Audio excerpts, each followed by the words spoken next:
Okay, welcome audience to D-List. Okay.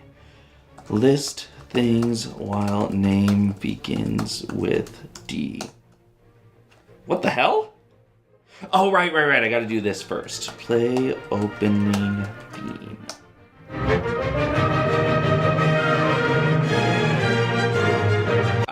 King's Quest. Sierra's groundbreaking adventure game franchise that rewards helping those in trouble and picking up literally every item you encounter, building a generation of altruistic kleptomaniacs. It's also the franchise that simultaneously rewards and punishes exploration. Because on the one hand, you can't accomplish anything in any game without looking around and trying things out, but on the other hand, death waits around every corner. Every nook and cranny of the kingdom is filled with things that want to murder you.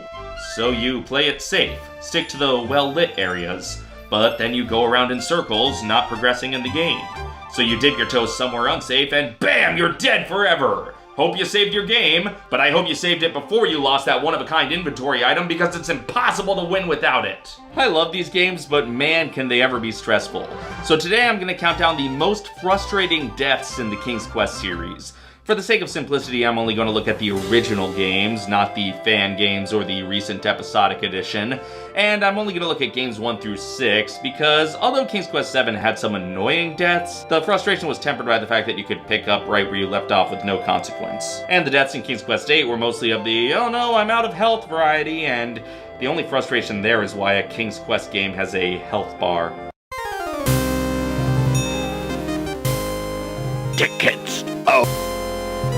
Next. Number 9. Here's an annoying cause of death shared by all the classic King's Quest games: gravity. You have to do a surprising amount of climbing when you're royalty, and when you're navigating with the arrow keys, it's far too easy to lose your footing.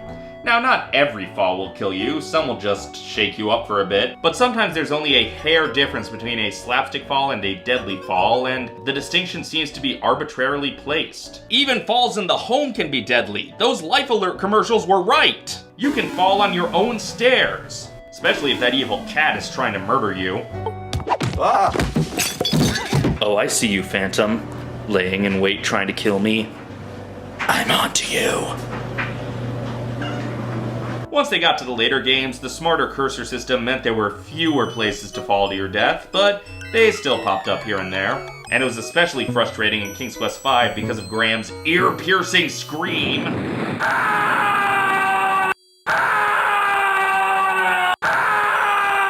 Jeez, Graham, I know you're dying, but that's no reason to give the rest of us tinnitus. Tickets. Oh. Next. Number 8. This one is mostly just annoying and pointless. You're playing King's Quest I, the original animated graphic adventure, a true piece of history. You start out at the castle, and then you decide to explore to the west. Hey, look, there's a rock here. Let's see what's under it. Push rock. Now, if you're standing north of the rock, it will reveal a hole with a dagger. Congratulations to you. But if you're standing south of the rock... What the hell? You push the rock and then it slides in the direction you push it from? Well, that's not how physics work at all. Apparently the idea here is supposed to be that you loosen the rock and it rolls downhill over you, and fair enough, that was difficult to convey with the graphics at the time. They made it slightly clearer in the remake, but either way, the death is at best pointless. You don't learn any strategy or puzzle solution from it. All you learn is, hey, anything around here might kill you. Actually, that is an important lesson to learn early on in this game. Tickets. Oh. Next. Number 7. Before you get very far in King's Quest V, you have to navigate a seemingly endless desert without any sort of map or any sort of in-game hints. Hope you like trial and error. Okay, wandering from oasis to oasis is tedious, but not insurmountable. No, the annoying part's the screens of instant death by way of Speedy the Scorpion over here. Too bad. Even the sting of such a small creature can prove deadly. And here's what annoys me about this death. It's only there to make the vast emptiness smaller. The Scorpion screens block access so you don't navigate around the river to the south of Serenia. And that's fair, I get that they have to keep this finite, but do they have to kill us to do it? Couldn't the same effect be achieved with a branch? Or the river itself? Do you have to go straight to murder? Apparently they did, because they pull this same dirty trick again later in the game with a sea serpent. Why just stop us from going somewhere when you can kill us for not knowing we weren't supposed to go there like the idiots we are? Watch your step, death lies around every single corner for no reason. Did I play this game because I was a shut-in, or was I a shut-in because I played this game? Tickets. Oh. Next. Number 6. This next entry isn't frustrating because the game's being particularly unfair. This one leaves me frustrated at myself. In King's Quest III, you play as the slave of the evil wizard Manannan, and you have to covertly learn magic to escape him. But if he catches you learning magic, he's gonna kill you. So you have to wait until he goes out of town, and then gather all the magical inventory and start casting the spells and making some magic happen. And then you have to hide the stuff before he gets back, but you're really getting into a groove making these spells. And just when you're almost ready, oh, look who's home.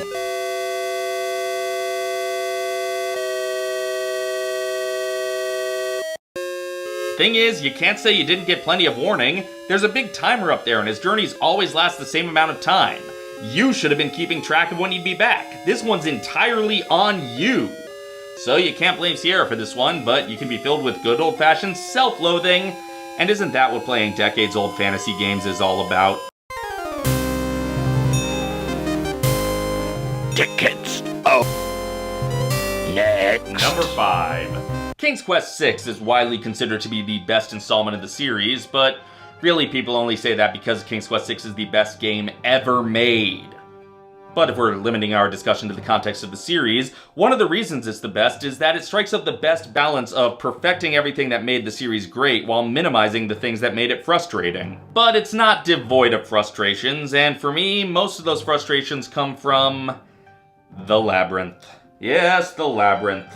Sure, the trapdoors are annoying, but easily avoidable once you know where they are. No, the real frustrating deaths come from puzzles that you need a specific inventory item to solve, and you don't have that item. And if you don't know what item you're supposed to have, you might not even know that you don't have the right item. And to the game's credit, it tries to give you a chance to avoid this. If you don't have all the items you need for the labyrinth when you're first sent, they let you leave to prepare and come back later. But with no indication of what you need, you still might come back short-handed and not realize it until you're already 6 saved games deep.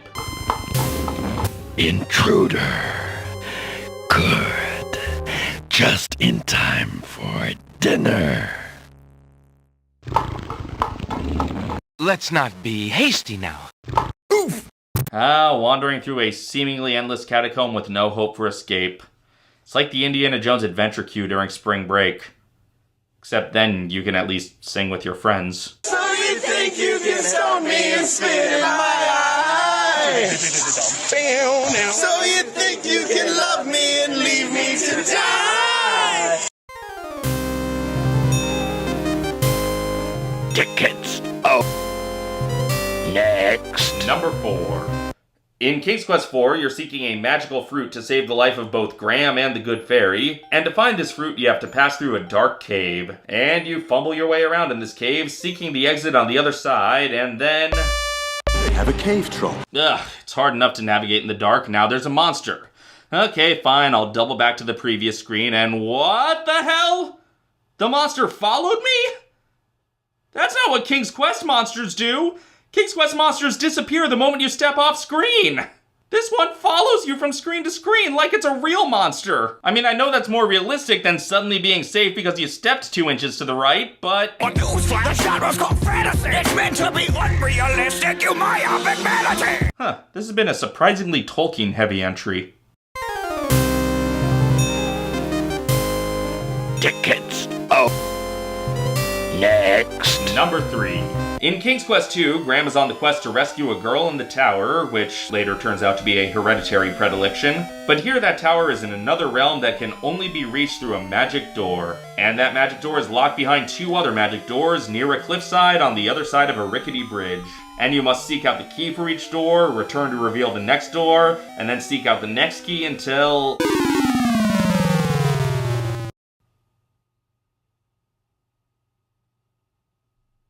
Turns out the bridge is rickety in a very precise way. You can only cross it the exact number of times you need in order to complete each key mission. So if you wandered over here aimlessly and didn't get the next clue, you're stuck out of luck. Each crossing of the bridge has to count, and you're supposed to figure this out because each time you cross the bridge, you get one more point. You mean the points bar had a f***ing purpose? Is that why Universal took the collapsing bridge part off the studio tour? They realized they only had one more point left to go? Tickets. Oh. Next. Number 2. Back in the days before DRM, software companies had to find other ways to combat piracy by making it annoying to deal with things you legally purchased. And in the King's Quest series, this took the form of puzzles that could only be solved with hints from the manual.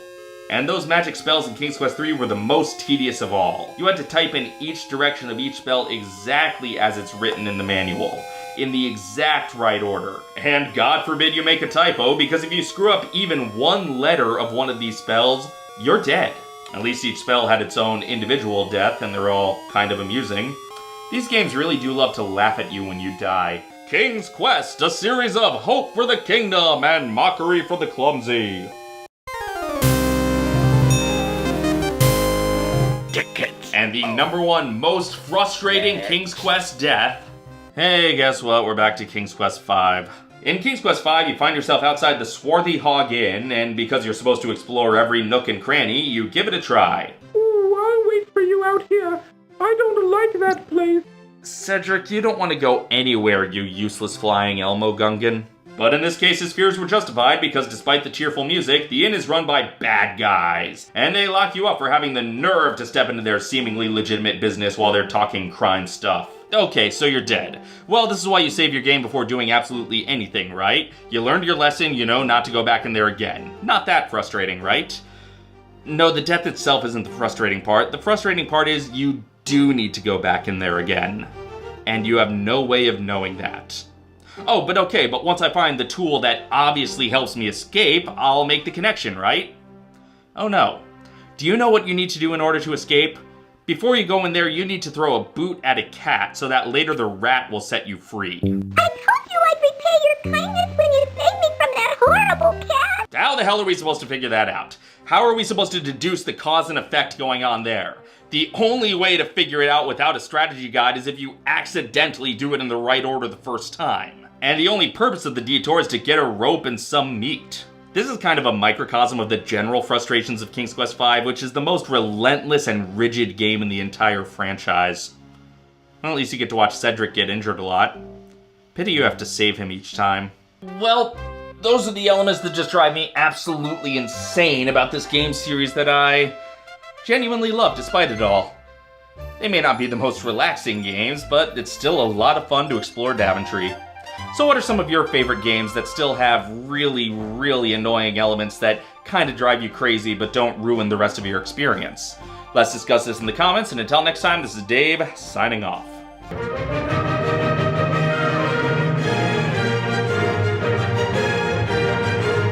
Oh my gosh, oh my gosh, oh my gosh, oh my gosh, oh my gosh!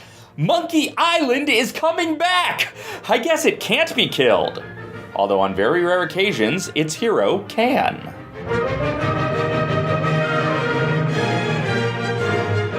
Welcome to the D-List, the show where I list things and my name begins with a D. And right now, I cannot contain my excitement for Return to Monkey Island. The new game in the classic adventure game series was announced in early April, and it's pretty much all I've been thinking about since. I know I recently expressed exhaustion at another nerdy genre comedy series I love coming back, but I can't stress enough how surprising this is. I thought we'd never get another Monkey Island game at all, let alone one from series creator Ron Gilbert. The day this was announced, I was so excited I had to gush at my wife for 45 minutes about it on a Patreon podcast episode, link in the description. The Monkey Island series has brought me hours upon hours of joy over the years, with its clever puzzles, its brilliant humor, and its not-so-subtle references to one of the greatest theme park rides of all time. And this series was never as frustrating as my equally beloved King's Quest series, because there were no unwinnable states, and there wasn't constant death around every corner. But there were still a few death scenes, a few chances for Guybrush Threepwood, mighty pirate, to shuffle off this mortal coil. And today, I'm going to rank all of them, or at least all of them that I can remember. Since the deaths in this series aren't the hassle that they are in King's Quest, I'm not going to be ranking them on how frustrating they are, but rather on how entertaining I find them. So let's get to the list.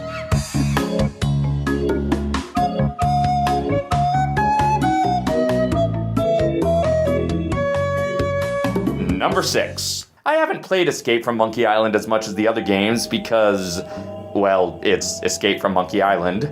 With its frustrating controls and disorienting cuts between awkward camera angles, the act of playing the game just isn't that much fun, even if there are a few fun things in the game. So having not revisited this game as often as the others, I don't remember a whole lot from it, but I do recall one death in this game. And no, I'm not talking about the fact that Elaine is declared dead at the start of the game. I'm talking about the part where Guybrush can kill himself. And no, not out of frustration from the unenjoyable gameplay. Goodbye, cruel adventure game. Forget it. I'm talking about when Guybrush meets himself in the mists of time. This is probably my favorite part in the game, a clever exchange that gamifies an homage to Bill and Ted's Excellent Adventure. If you screw up this exchange, you cause a paradox and have to start all over from the beginning of the mists. At one point, future Guybrush gives past Guybrush a gun, and if you're controlling past Guybrush, you can shoot future Guybrush. Ow! Gee, you're right. Gun owners are 5 times more likely to shoot themselves. Weirdly, this causes a paradox, despite not actually being paradoxical. It's just a looper situation. There's nothing timeline breaking about that. What would actually be paradoxical is if future Guybrush could shoot past Guybrush, but future Guybrush is not given that option. Even the part I like in Escape has to have some annoying thing that doesn't make sense about it. Anyway, otherwise this gun is just for you to give to yourself, and it serves no other purpose in the game, and that's pretty funny.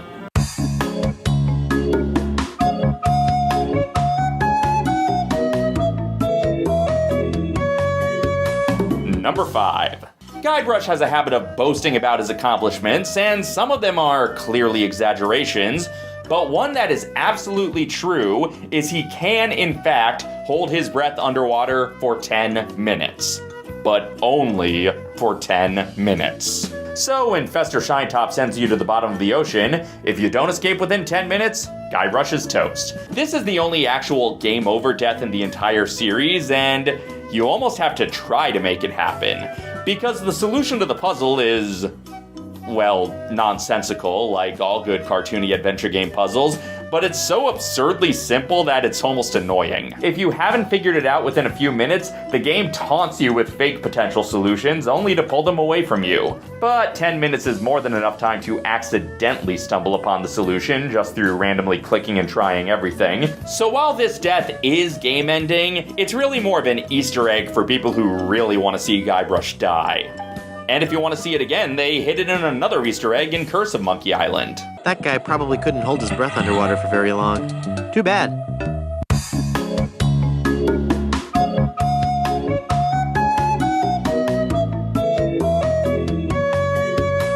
Number 4. Towards the end of Monkey Island 2, LeChuck's Revenge, LeChuck captures Guybrush and describes his plans for his titular revenge. It's gruesome. But step 1 is dissolving both you and Wally in acid, and you're gonna need to use your own gross bodily fluids to escape. Or Wally's even grosser bodily fluids if you're playing light mode. But if you don't solve this in time, you will fall into the acid pit.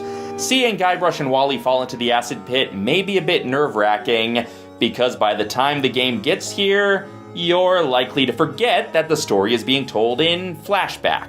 You honestly expect me to believe you were disintegrated in acid? Sure, well, And yet here you are telling me all about it, looking very integrated indeed. Yes, well, that is, okay, so I embellished it a little for dramatic effect. Now, it's true that it might take you a little while to get the angle of your spit just right in this part, so it is possible to stumble your way into this death. But much like drowning in the first game, they do give you a lot of time here, so if you know what you're doing, you almost have to try to make this death happen. It takes a lot of waiting around. Excuse me, Mr. Brush. Shouldn't we do something? Nah. I really want to see what happens when that candle burns through that rope. Oh, I think what happens is we both die. I would rather we not do that. Sure, we'll die, yes. But it'll make a much better story when I tell Elaine about this in a few days. Wouldn't that be a cool detail? Death? That's it. I'm joining LeChuck's crew. Call me Bloodnose from now on.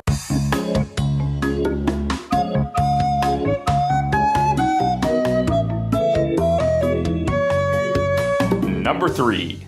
Our next entry comes from Curse of Monkey Island, and unlike a lot of the other deaths on this list, this is no mere Easter egg. This is an essential part of the story that you have to go through to complete the game.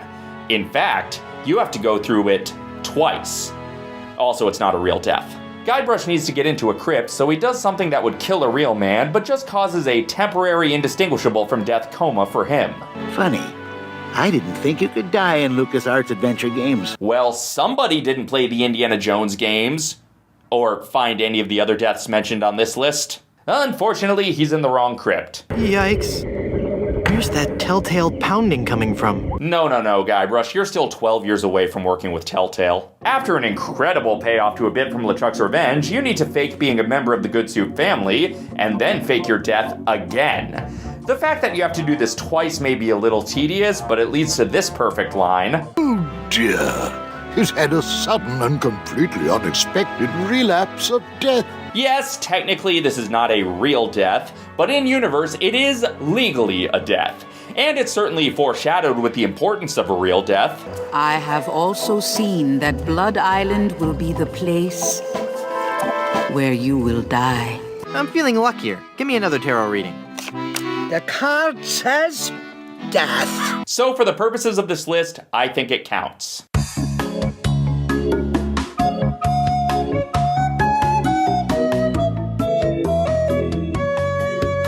Number 2. The lesser discussed second death in the original Secret of Monkey Island barely counts as a death, but there's slim pickings in these games, and this one makes me laugh, so it's on the list. If you walk to the edge of a certain cliff on Monkey Island, the ground will break beneath you, and you'll see an option box that will look very familiar to anyone who's been playing Sierra games from this era. But no, Guybrush bounces back safely.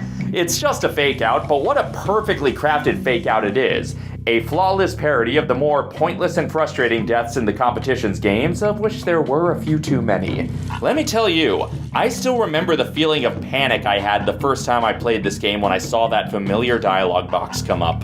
I couldn't remember if I had saved the game at all, let alone since arriving on Monkey Island, and when the fake out was revealed, I had a combined feeling of relief and severe annoyance. But now that those initial emotions are long past, yeah, this part's hilarious. LucasArts in the 90s were the masters of trolling the player without punishing the player.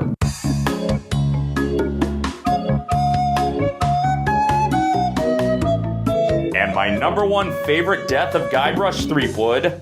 Now, last time Monkey Island unexpectedly returned, it brought us Tales of Monkey Island, a Telltale series which may not have my favorite gameplay or puzzles in the series, but it has some of my favorite storytelling in the entire saga. And it's no wonder, it was created by a team that included people who had worked on every previous game in the series, including at least a little story consulting by creator Ron Gilbert. And it made the deliberate choice to break from the established Monkey Island formula. Chapter 1 began with what appears to be the ending of a typical Monkey Island adventure, with Guybrush rescuing Elaine from LeChuck.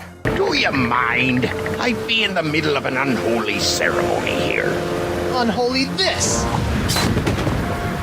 Unholy this? Yeah, I know, but he didn't give me much to work with. Hey! But then things take a twist. I'm human.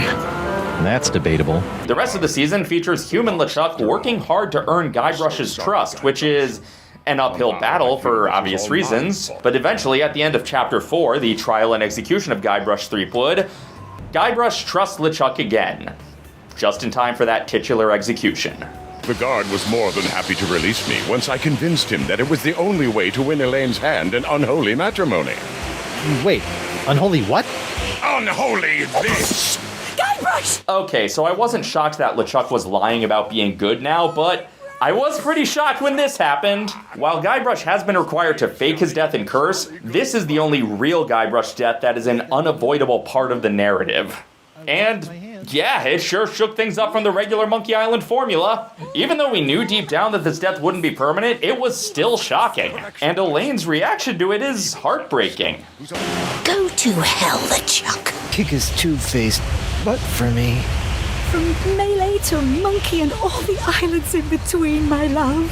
I'll be honest, before this, I always thought that Elaine and Guybrush getting together for good in Curse was kind of forced, but this moment, this made me buy the Guybrush and Elaine romance. On top of things, for those of us who were playing these games when they originally came out, we sat through 2 recastings of LeChuck over the past 4 chapters, but this marked the return of the incomparable Earl Bowen in the role. Aren't you dead yet? I've got wedding plans to make. Yes, Earl Bowen, that one guy in that one Newhart episode. And that one guy in those 3 Terminator movies. The inimitable voice who originated LeChuck and sadly will not be coming back for a return, but he already played LeChuck 3 times since retiring from acting. The man's allowed to rest. Out of respect for the newly deceased, I feel I should point out that you wave your sword like a dairy farmer. How appropriate. You fight like a pox-infected undead cow. I love when running gags get to be used as awesome moments. The combination of surprise, emotion, and fan service all come together to make this moment, for me personally, the most entertaining death of Guybrush Threepwood. And that's my ranking of the handful of deaths of Guybrush Threepwood. What about you? Which of these was your favorite? And how excited are you for a return to Monkey Island? Or do you need to listen to me explain why this is exciting? Again, podcast link in the description. Let's discuss this all in the comments, and if you enjoyed this video, you should check out some of the other videos I've made about adventure games. Also, special thanks to the amazing Charlie Marlowe for voicing Guybrush and Wally in this video. I've been streaming the Monkey Island games with them lately, so check out those archive streams and subscribe so you don't miss the next one. And if you just enjoyed me listing things, there's other episodes of the D-List for you to check out as well. And until next time, this is Dave, signing off.